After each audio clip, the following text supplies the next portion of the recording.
Andy's behavior began to change. He was keeping to himself. Robin suspected the worst. And he wouldn't come out of his college for days. He'd miss appointments. He wouldn't take phone calls. There was something going on. I couldn't figure out what was going on. And I got on to Robin, and Robin said, "Don't come, Bob." March 5th, 1988. Andy's 30th birthday celebration was a party of two, just he and his mother. She knew he was deeply depressed.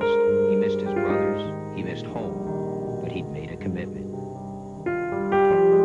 Anxieties and insecurities that had consumed Andy all his life were back and reaching a crisis point. His need to prove himself on his own, to live up to the family name, the nagging fear he just didn't have what it takes. He escaped depression the way he had so many times, with the one drug he could find in a quaint rural English town. He was drinking again. He was drinking, definitely. He was getting those little tiny bottles. Barry and Morris tried to help, each taking a turn with a long-distance plea for Andy to stop. I called him up. Robin said he couldn't come to the phone because he was drunk. And I said, "Oh, well, sod him then." I put the phone down, and I never spoke to him. So I never forgave myself for that for a long time. I thought, should have spoken to him.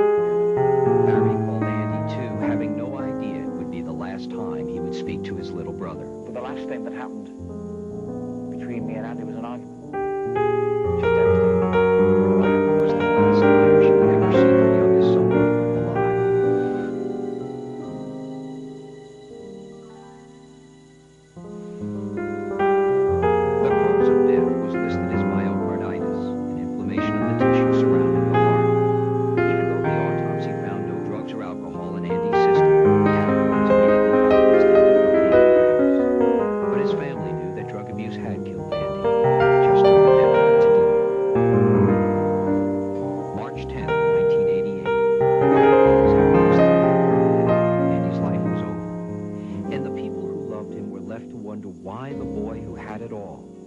Determined to throw it all away. Remember particularly his kindness, because he helped a lot of people. He just couldn't help himself. Then the haunting song from Andy's last recording session.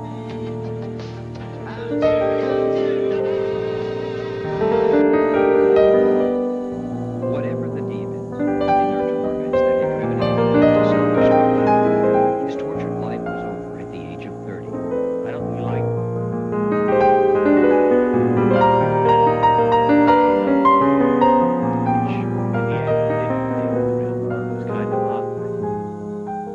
Andy was laid to rest in his adopted home of Los Angeles on March 21st, 1988. The family coping with the cruelest kind of loss.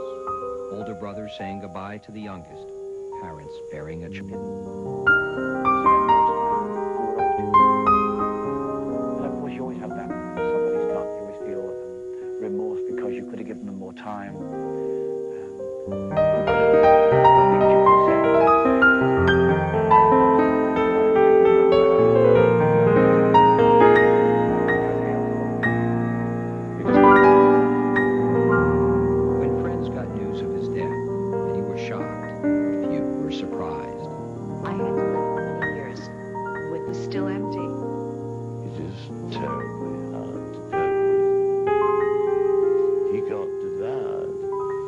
He was the current celebrity.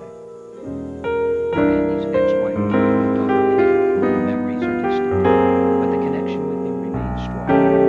Through his ups and downs and loves and lows, Andy had always stayed in touch with the family he left so long ago. One of his phone calls that he made, he did tell me that, again, the day before I did, my father. In the last months of Andy's life, the Gibb brothers reunited to write and record the songs they hoped would propel Andy into a comeback. But it was not to be. In this unreleased song, Arrow Through the Heart, Andy sings lyrics that now seem haunting and prophetic. A young man's journey through life and his search for lasting love.